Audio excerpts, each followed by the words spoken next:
صلی اللہ علیہ نبی الأمی وآلہ صلی اللہ علیہ وسلم صلاۃ و سلام علیکہ یا رسول اللہ۔ جو خوش نصیب ماہ رمضان میں انتقال کرتا ہے اس کو سوالات قبر سے امان مل جاتی ہے اور وہ عذاب قبر سے بھی بچ جاتا ہے اور جنت کا حقدار قرار دیا جاتا ہے۔ چنانچہ محدثین کرام رضوان اللہ تعالی علیہم اجمعین کا قول ہے کہ جو مومن اس مہینے میں مرتا ہے وہ سیدھا جنت میں جاتا ہے، گویا اس کے لیے دوزخ کا دروازہ بند ہے، اور اگر کوئی کافر مرتا ہے تو وہ سیدھا دوزخ میں جاتا ہے، گویا اس کے لیے دوزخ کا دروازہ کھلا ہوا ہے۔ ماہ رمضان جب آتا ہے تو رحمت و جنت کے دروازے کھول دیے جاتے ہیں اور دوزخ کے تالے پڑ جاتے ہیں، نیز شیاطین کو پابند سلاسل کر دیا جاتا ہے۔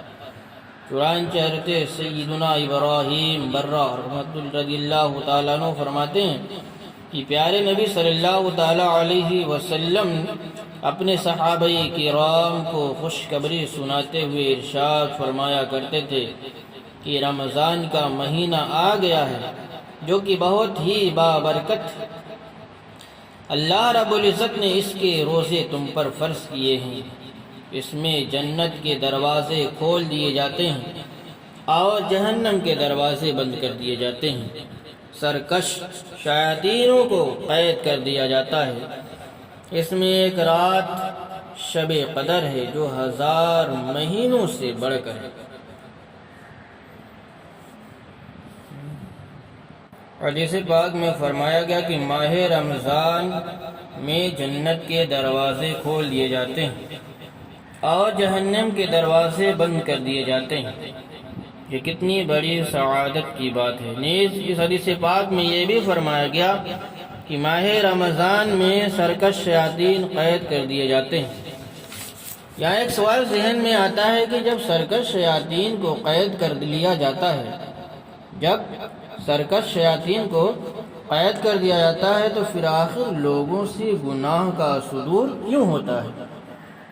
نبی کے دیوانوں، اس کے کئی جوابات ہو سکتے ہیں۔ مثلا 11 مہینے تک شیطان انسان کو بہکانے میں لگا رہتا ہے اور بد نصیب انسان بھی شیطان کے چکر میں آ کر گناہ پر گناہ کرتا ہے۔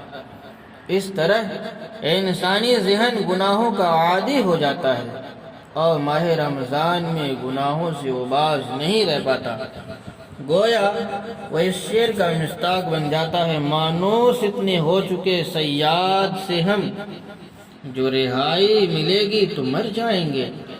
زیادہ تر رمضان کے مہینے میں انہی لوگوں سے گناہ کا زیادہ صدور ہوتا ہے، انہی لوگوں سے زیادہ گناہ ہوتا ہے جو رمضان کے علاوہ بے کثرت کے ساتھ گناہوں میں پڑے رہتے ہیں، کیونکہ ان کا نفس گناہوں پر دلیر ہو چکا ہوتا ہے، لہذا وہی نفس ماہ رمضان میں بھی ان کو گناہوں پر ابھارتا رہتا ہے۔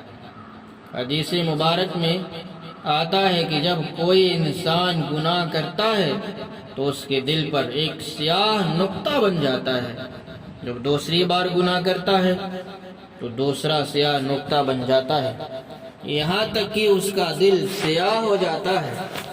نتیجتاً بھلائی کی بات اس کے دل پر اثر انداز نہیں ہوتی۔ اب ظاہر ہے کہ جس کا دل ہی زنگ آلود اور سیاہ ہو چکا ہو، اس پر بھلائی اور خیر کی بات اور نصیحت کہاں اثر کرے گی؟ ماہ رمضان ہو یا غیر رمضان، ایسے انسان کا گناہوں سے باز رہنا نہایت ہی دشوار ہو جاتا ہے، اس کا دل نیکی کی طرف مائل ہی نہیں ہوتا۔ اگر وہ نیکی کی طرف آ بھی گیا تو بسا اوقات اس کا جی اسی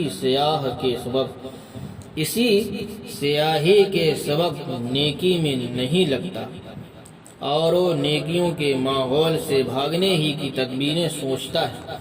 اس کا نفس اسے لمبی لمبی امیدیں دلاتا ہے، غفلت اسے گھیر لیتی ہے اور وہ بدنصیب نیکیوں اور اچھے اور پاکیزہ ماحول سے دور جا پڑتا ہے۔ ماہ رمضان کی مبارک ساعتیں بلکہ پوری راتیں وہ شخص لہو لعب، فضولیات، کھیل کود، گانے باجے، تاش اور شطرنج وغیرہ کے خرافات میں برباد کر دیتا ہے۔